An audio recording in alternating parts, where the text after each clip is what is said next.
જય શ્રી રામ, જય ગૌ માતા.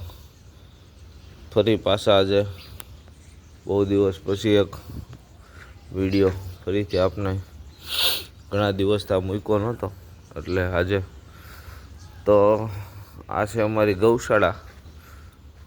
અને હમણાં આપણે થોડાક દિવસ 10-12 દિવસ 15 દિવસ થયા છે સ્વર્ગવાસ શ્રી લાલજીભાઈ કડવાભાઈ સાવલિયા જે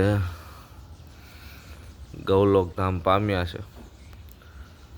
લાલજીભાઈ વિશે કહેવા માટે આગળ પણ બહુ ઓછા શબ્દો હોય, કારણ કે અમારા સુરતને તો એટલી ખોટ પડી જ છે, પણ આખા ગુજરાતને, કારણ કે સુરતની અંદર કોઈ સંસ્થા એવી નહીં હોય કે જેને લાલજીભાઈએ મદદ નહીં કરી હોય, અને કોઈ પણ સંસ્થા એવી નહીં હોય જેને લાલજીભાઈએ મદદ નહીં કરી હોય, લાલજીભાઈ સુધી નહીં પહોંચી હોય. ખાસ તમને કહી દઉં આજે કે ગૌકુલ ચેરિટેબલ ટ્રસ્ટ નામ લાલજીભાઈએ જ આપેલું હતું.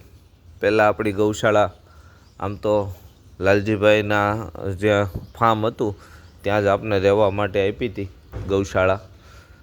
આવડા બળદગાડું અને બળદની શરૂઆત જ લાલજીભાઈના ગૌશાળાથી થઈ હતી, અને આ નામ પણ લાલજીભાઈએ જ આપણે આપેલું છે, ગૌકુલ ચેરિટેબલ ટ્રસ્ટ. લાલજીભાઈનો એક વિચાર હતો કે આપણે ગૌ પરિવાર બનાવીએ, એટલે આપણું ગૌકુલ ચેરિટેબલ ટ્રસ્ટ નામ આપ્યું હતું. ગૌ પરિવારમાં બધા લોકો એકસાથે જોડાય. આ માણસે હંમેશા માટે લોકોને જોડવાનું કામ કર્યું છે, કારણ કે એના વિચારો, એની વાતો એકદમ પરફેક્ટ બેસતી હોય કે આપણે ગૌ પરિવાર બનાવીએ અને બધા ગૌ સેવકોને એક તાતને બાંધીએ.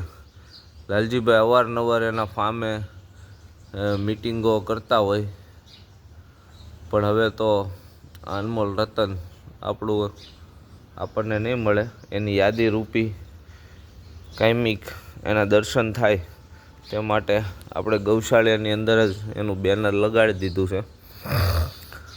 પણ ગૌકુલ ચેરિટેબલ ટ્રસ્ટ નામ લાલજીભાઈએ આપ્યું હતું, અને ગૌ પરિવાર એને બનાવવાનું એક સપનું હતું. અમે પ્રયત્ન કરીએ છીએ સતત બની જાય, અને લાલજીભાઈને આપણે કહી શકીએ કે અમે ગૌ પરિવાર બનાવ્યું. તો આપણી ગૌશાળા બધા જોઈ છે, અને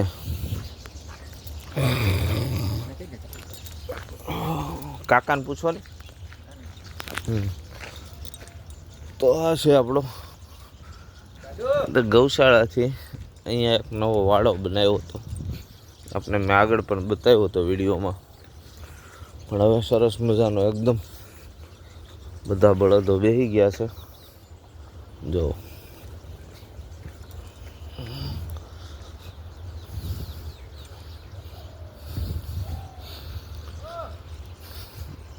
આપણે લાલજીભાઈને ત્યાં હતા ત્યારે આપણી પાસે એક બળદગાડું હતું, પછી ધીમે ધીમે 2 થયા, 3 બળદગાડા લગી અમે લાલજીભાઈને ત્યાં હતા.